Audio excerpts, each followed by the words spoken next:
The conflict between Jews and Muslims isn't anything new. It goes back all the way to one man, to Abraham. Is it about religion? Not so much.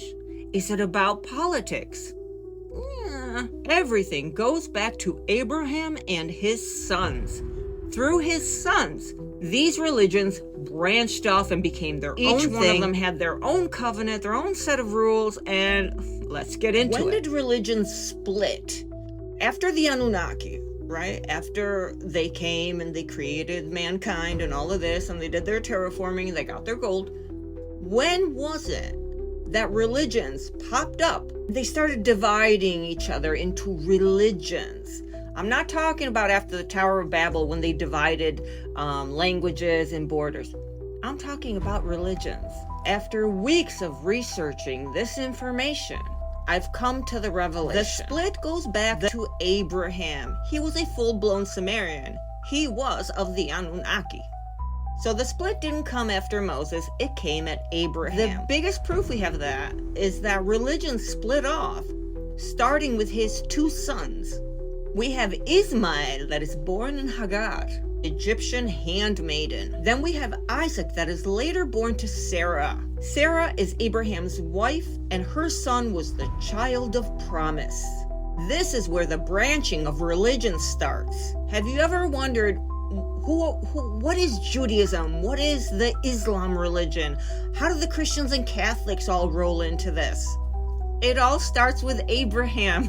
He's a bona fide Sumerian. So now let's explain how the two sons branched off into these two different religions. Islam traces its spiritual lineage through Ishmael, Abraham's firstborn. In Islamic tradition, Ishmael and Abraham together rebuilt the Kaaba in Mecca, and Muhammad is considered a descendant of Ishmael, making him the messenger of the Ishmael branch, the same original covenant. While on the other hand, we have Judaism that later became Christianity. They trace their covenant through Isaac, that then goes to Jacob and Israel.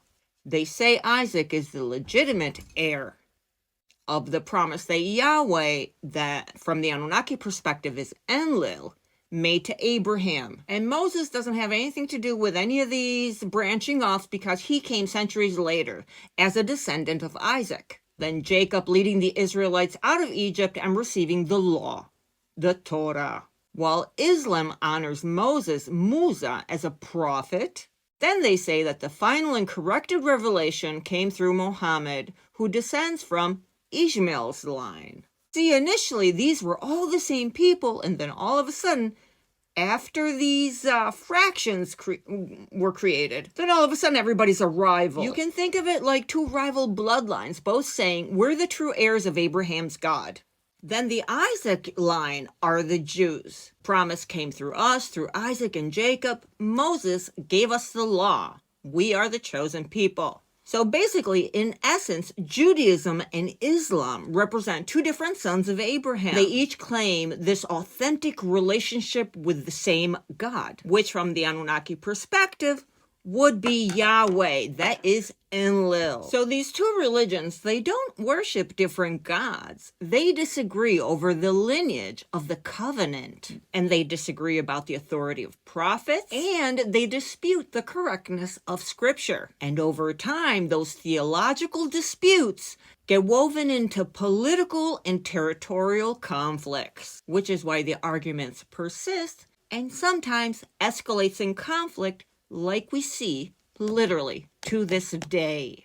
We are still fighting out the wars between the ancient Anunnaki gods on who is the ruler. And how does Christianity fit into this? They've woven Yahweh, Enlil, Enki, and Marduk all in one. But I'll tell you all about that in the next episode.